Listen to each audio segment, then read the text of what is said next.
Hi, and welcome to Spotlight on the Arts. I'm Michael McKeever, and I'll be your host today. Today, we're venturing into a brand new territory. You'll see how in just a few minutes. But first, let's introduce our panelists. First up, Karen Stevens.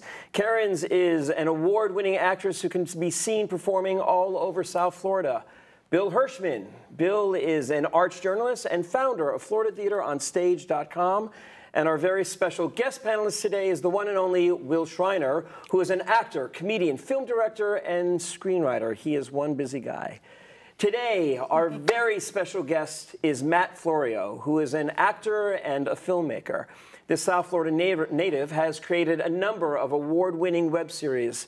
So, Matt, before we get into it, you brought a clip with you from one of your series. Could you tell us what it is? Yeah, this is my latest series, Son of a, ... And it's about a son who moves back in with his father after his mother passes away. Sounds great. Let's take a look. Yeah. I'm really sorry about losing touch after high school. Dude, don't worry about it. It happens. No, it doesn't just happen. It's a total douche move, man. I went to college. I turned my back on everybody, especially you. Exactly. You went to college. I didn't get a chance to go to college. I was happy for you. So what do you do now anyways? I am a CPA. Oh, man! I always knew you'd end up with some wild and crazy job. You don't know what a CPA is, do you? Not really, no. Yeah, it's an accountant. Oh. Mm-hmm. So, hey, what about you, huh? Come on, what are you doing? What are you doing? Something what? Nuts? Crazy? What are you doing? What are you up to? Well, I don't mean to brag, but remember in high school I was a pool boy. That's right. You used to drive around the truck. Yeah. And now I'm a pool man. Awesome. That's awesome, dude. That's Yeah. yeah. Yeah. And I can't believe you decided to come. We're gonna have fun. Yeah, well, I don't know about all that, but, you know, my dad took up clogging, so this seemed better. I feel like Denzel in Training Day. You understand the words that are coming out of my mouth? Dude, that's Chris Tucker in Rush Hour. No, that's Jackie Chan you're thinking of. No, the other guy. Yeah, Jackie Chan's the other guy. No, he's the Chinese guy. Chris Tucker is the Chinese guy? Agree to disagree, my friends. Okay. It's pool time. My catchphrase. Oh, that's really good. I know, right? I like it, yeah.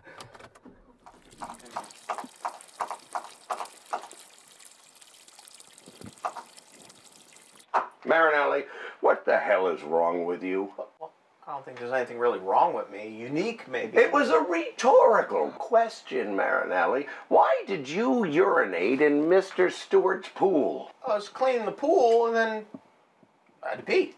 And? That's it. That's it. Yeah. That's it. Oh, you're right, Marinelli, that is it. I'm tired of cleaning up after your dirty work. You're suspended! What? 2 weeks, no pay! Oh, come on! For peeing in a pool? That's right, hotshot, suspended, both of you! I don't even work here. Come again? This is my friend. He just wanted to get out of the house. Oh, boy. Let me get this straight. You took a civilian on a ride-along without my authorization. I mean, it was pretty much a public service. His dad's clogging. You're fired! It's great stuff. All right, so Matt, bravo. Thank you. First off, let's just explain to those of us who don't know what web series is. What is a web series? A web series is basically a television show, not on television. It's shorter in content, and it's on the web. How long do they each episode normally run? My episodes, for instance, that show were about 10 minutes in length, which is still too long for the attention span of people online. Amazing. You know, they're used to like cat videos that are 30 seconds long or something. But yeah, no, it's a little bit harder to tell the story because it's more of like a sitcom. So it's in 10 minutes, you're still trying to tell a story that normally would be 22 running minutes with a normal sitcom or whatever. But yeah, I mean, you could watch the whole series. You could watch the entire season in an hour. I love it. I love it. And there are seasons. In other words, you've just finished shooting Son of a. season 1. Yeah. Will there be a season 2? I don't know. I kind of, this is the 4th series that I did, and I kind of told the stories in one season. I'd like there to be other seasons, but I always come up with something new, and I want to shoot something else.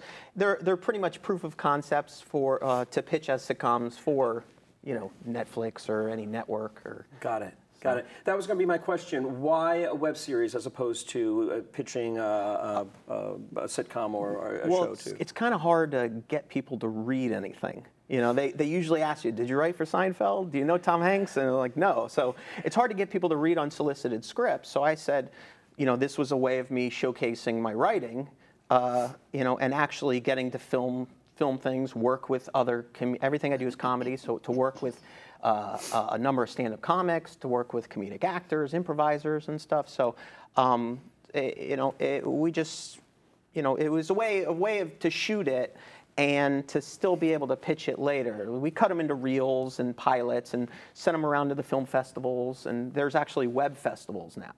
Amazing. So, which I don't really know. I probably like cutting off my nose to spite my face here, but I don't know who goes to a web festival when you can see it Just online. watch it online. Yeah. So, Networking. But yeah, no. So I mean, they've done well. The pilots, the individual episodes and stuff, and we've been.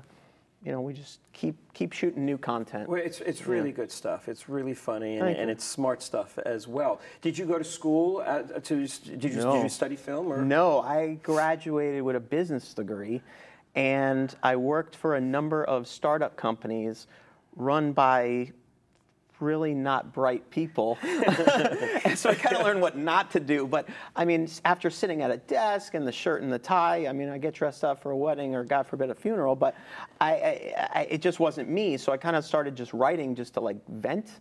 And I linked up through a friend. I linked up with somebody who went to film school, and I said, I got some ideas. Would you take a look at them? This isn't my line of work. And he thought they were great, and that friend became a writing partner. We wrote a number of scripts, and then I just gave up everything and moved to New York. And then I came back just in time to the tax incentives to be gone. That brings up something as a business school graduate. Yeah. Most people who are just beginning to discover web series haven't a clue what the fiscal end of it is. Who finances you? Where do you make your money? Well, it's funny because I mean it's actually something Will and I were talking about in the green room, and even when you say no budget, there still ends up being some kind of budget. Yeah. So that was all money that I made through business that I spent. You're paying for food, you're paying for props, and traveling people. So it ends up costing me money, but it's not some big budget production. But is there like a sale to somebody? Is there? You mentioned Netflix. Does somebody like that then reimburse you by your work? Well, these I don't think these would ever. They're only 10 minutes each, so these would never air on a normal television. But I think pitching the show in general, like we cut reels, we cut like a sitcom pilot, like a 22-minute sitcom pilot. So those are things that I think that I can pitch to networks. I mean, it's a little hard to break through those doors to actually get them to watch it, because they always say, oh, nothing unsolicited. They might have somebody else working on something similar, and then, like I'm going to win a lawsuit with NBC. So, yeah, I mean, they, as far as getting the people, I mean, I mean, you guys all know, you're all talented people, like, there's so much talent out there that people always want to do something. And the way I've always did it, I started off making short films. That I was able to shoot in say like a weekend or something like that, so I can get some people to give up a weekend of their time. I mean, even if it's just like a day. There were comedians that I would go into the Comedy Cellar that were, they were appearing on the major shows, the Tonight Show and all those shows, Conan, and I would ask them. I said, hey, would you do a spot in my show if I could write it for you? I mean, I'll shoot it around your schedule. And I was kind of able to talk my way into that, because when people read, I consider myself a writer first, they would read it and they said, this is really funny. And with any comedian, I mean, and Will knows he's directed the best sitcoms there ever were. You know, with a great comedian, you know, you kind of give them walls, and you say, okay, well, you have to stay within that space, but go crazy. But I mean, the ultimate end product, is it that you're just looking for hits online, or is there something out here you're aiming at? I mean, it's nice to watch, but I mean, I was just with some family over Thanksgiving, and I got my cousins asking me, like, hey, what's a good show that I could binge watch? You know, I got 4 shows online. They're like, really? You got 4 shows? I'm like, nobody watches anything. You know, my own family doesn't watch it. But it's, you know, it's not so much to get hits online. It's, I mean, I did it to kind of showcase my writing when nobody would read the scripts that I was writing. Because I still have like 24 scripts that I have that are just, I wasn't able to kind of get the resources. So, it's just, I kind of go through withdrawals. You know, I engulfed myself when I was in New York, and I got involved in like sketch comedy and improv and stand-up for a little bit, and then all of a sudden I ended up in acting, and I kind of got typecast as, you know, without the facial hair, I got typecast as like a cop. And I said, all these roles, like the Law and Orders, the NCIS, you know, all those kind of shows, like there was nothing funny about them, and I wanted to do comedy stuff. And little did I know that when I started shooting my own stuff, I was typecasting myself as an idiot. Every character is not too bright. But the whole reason you do these is to invest in your future, so you can showcase. That's why people do web shows, is to get seen, to get exposure. Yeah. Today, everybody can create some kind of content for the for YouTube. I mean, the kid that does reviews, a 7-year-old kid does reviews of game, made $11 million last year on YouTube. It's crazy. So there's a great potential, and there's a great outlet, and we now used to live in a system where you had to get to the studio people. Now, like Matt's doing, he's creating his own future, and that's the beauty of the web. Like the Cinderella story can happen like it did for Issa Rae, who had a web series that is now on HBO. Yeah. So ultimately, that is, you know, that's the goal, I would assume, is to get your work out there and have it seen by people who want to take you to the bigger arena. Yeah, I mean, obviously, I mean, if you're, I just want to make people laugh. So just making comedy in general, the more people that you can make laugh, the better. It's funny. I don't know if you're familiar with a singer named Peter Lemongello. Is a singer back in the 70s, and he was on the Tonight Show a bunch of times. Well, he's one of my comedian friends, Mike Marino, that's his cousin, and we were, you know, here's a guy who was on the Tonight Show 25 times, and we were talking the other day, and he said, I said, is it harder now? Because now you have digital cameras. And now you have, you know, used to be, if you had the money for the film, you could shoot something. Now it's like, everybody's got a digital camera. They're shooting films on phones. So there's so much content online that it's like, for people to be able to find you is becoming tough. He said that he thinks it's harder now than it was then. It's harder to rise from because there is so much there to choose from. So it's harder to get noticed. Right. I had a show on YouTube, and it was canceled. That's how tough it's been.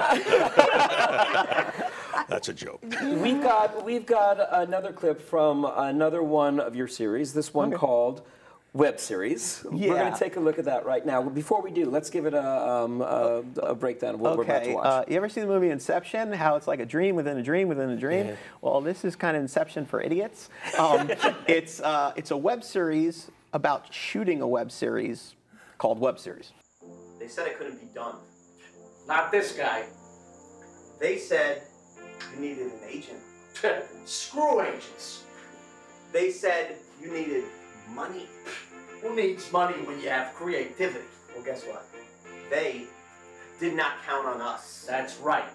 The greatest crew in the history of film. Yeah, the best. Dodge, our producer. A man who will get you anything you need and give you anything you want. Anytime. High five. No way. Okay. Katie, my personal assistant. She aids me in my greatness and wants to be in the film business more than anything in the world. Actually, I'm just afraid if I don't have enough... More than anything in the world, Katie. Carl. The most amazing camera dude of all time. When are we going to study accounting? Not now, Carl. Luis, a man who lives and breathes sound recording. I mean, I just like to dance. And then, of course, there's Umberto. Where the hell's Umberto? Hey, he'll be a few minutes. He's coming. Trust me, he's coming. She's perfect. Katie, send all the girls home. We have our female lead. Thank you. Are you sure? I'm sure. And while you're at it, send the guys home too. I'm gonna play the male lead. What? You? We have chemistry. You can't act. I can act. Besides, who better to read my own words than me? Dude, you suck. You got no it factor. I do not suck. And this is it. This is totally it. And I have sex appeal. I agree with Dodge. I don't think this is the best idea. Thank you. Okay, both of you have no clue what you're talking about. 3 words. Freddie got fingered. The Tom Green movie? That's the one. Dodge. Damn it, Katie, he's right. He wrote, starred, and directed in it. And it was pure genius. Exactly. Huh?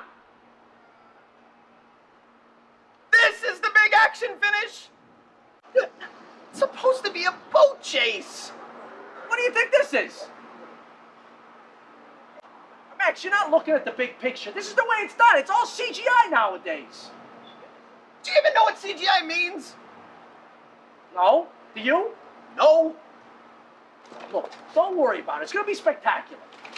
Hey, hey, look at that, huh? Rifles. Huh? Da, da, da, da, da, da. It's a web series. Not a friggin' pool party. Spectacular. Great stuff. Matt, what advice would you give to someone who wants to start a web series? How do you go about starting something like this up? Just to find other people that are looking to collaborate. I mean, there's so many people out there that are looking to do stuff. I mean, actors are going on auditions all the time, but if you're really an actor, you want to act. So, you know, you can find actors out there that are willing to, you know, work for just credits or just even for, you know, for clips to update their reels. Sure. People that want to play, maybe they're not getting the roles that they wish that they got, and even crew. I mean, cinematographers are always trying to update their reels. There's always directors that are in between projects that are looking to do stuff. So it's really just a matter of finding, you know, whether it's through Facebook groups or, you know, Craigslist or there's a bunch of acting and crew websites, and just finding peers. And you know, I always took the philosophy that, you know, there's strength in numbers. So I never tried to do everything myself. You know, the worst thing you can see at like a film festival is like, directed by Bob Smith, starring Bob Smith, makeup by Bob Smith. You know, there's people out there that don't do what I do. Like, I don't know how to edit.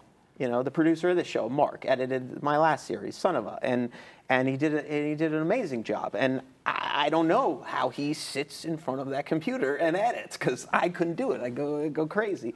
So just finding other people that do what they do, and you know, combining everybody's talents, and I think you can and especially there's no rhyme or reason to the length of time too online. Your series could be a minute, you know, it could be, each episode could be a minute, and there don't have to be 20-something episodes.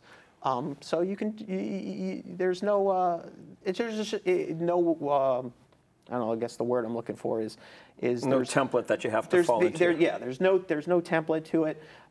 It's just, I mean, there's people that I know that do series, and it's literally them in front of their computer screen, and they just add a credit at the beginning and at the end. No rules, just right. Yeah.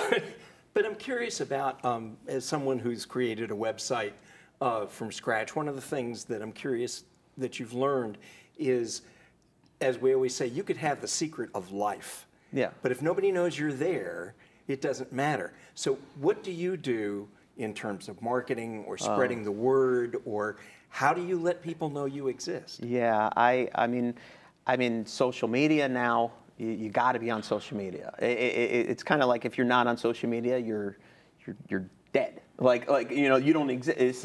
In order to stay relevant, you got to be showing up, whether it's a picture, a selfie of you drinking a coffee or something. It's just, that's kind of how it's been. So I do everything under like Comedy Flow Entertainment is the name of, I guess you'd say, my production company, and everything's under there. And, you know, I'm just constantly posting stuff, sharing stuff. I mean, the last series, there was 100 people that worked on it, between crew and extras and everything. So yeah, you try to get them to help out and spread the word, you know, when their episode comes out that they're in or something. But that's something I haven't figured out. I'm not really the greatest promoter. I haven't been able to get the word out. I mean, when, as I said, if your own family is not watching some of your stuff, you got some work to do. But you know, it's the right person needs to see it. And the industry is fascinated by social media. When my son's an actor in Los Angeles, and when he goes to an audition, they ask him, how many followers do you have? Wow. So if two kids are reading for the same part, and one has 10,000 followers and one has 2, the kid with 10,000 gets the part. It's this fascination that this social media is going to bring an audience to all of our stuff. Jeffrey Katzenberg, who's been very successful in DreamWorks and everything, has started a network with Meg Whitman. They're going to do 2-minute content. Everything's going to be 2 minutes or less, and they've got billions of dollars to do it. And this is a new thing that's starting out. So there's a fascination. We're all watching stuff on our mobile now. That's, of course, and this is where the industry thinks it's all going, that people are going to be consuming their media on an iPad or an iPhone or whatever. So it's really a lot of opportunity, and the goal is, how do you get noticed? And that's right. And nobody knows that answer. I guess that's where it really comes down to, is just getting noticed, getting those clicks, getting those views. Well, there's ways to optimize that, search engine optimization, and there's keywords and things that will find an audience. Like when I market stuff that I do, you have to buy Google AdWords, you have to do a lot of different things to get people's. So it's not free. I mean, you have to spend money. You know, Matt went through a huge trust fund making all these short films. Well, it's amazing how the world is changing, how entertainment is changing, and how I wanted to ask you. I guess it's a little, well, it's great that this is a brand new medium and that it's constantly evolving, but it must be a little terrifying as well, because you don't know what the landmarks are. There are no templates to use as a guide. Yeah, I mean, Facebook's creating shows now. It used to be, I mean, when I grow up, I'm not that old, and I remember there was, you know, X amount of channels, and I remember watching Seinfeld at 9 o'clock every Thursday, and now it's between the DVRs and the Apple TVs and everything, it's just, there's so much content, there's so many areas that you can get involved in that you don't even know what's right for your stuff. Like, I put my stuff on a YouTube channel, and maybe I'm limiting myself and not putting it on enough channels, or, you know, there's different apps and this, that, and the other thing. But maybe I'm old school in that way of like giving people, okay, go here, and this is the one place that you can see it. But what Will was saying about like clicks, I mean, I've read articles in the Hollywood Reporter that say, you know, the talent. They're not so much looking for talent as they're looking with people that already bring their following. They're looking for followers. Right, yeah. I mean, Vimeo, which is another thing like YouTube, another video sharing site, they're doing their own original shows. I know a comic that did a special and released it on Vimeo. On Vimeo. Yeah, my colonoscopy video is on YouTube right now. And it's killing. I got millions of people looking up there every day. Your YouTube channel.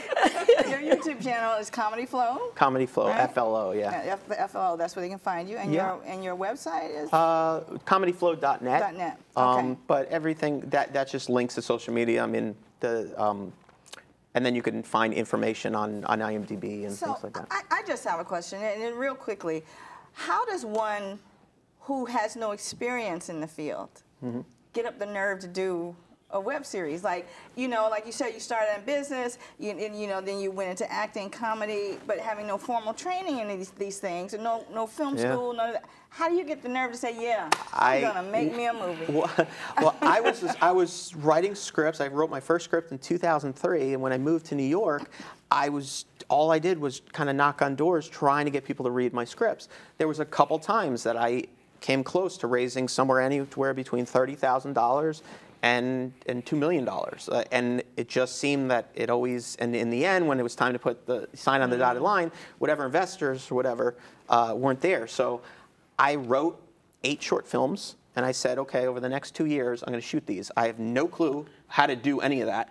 But at the time, I started doing background work on films and TV shows. So I would kind of slip away and watch how they're shooting it.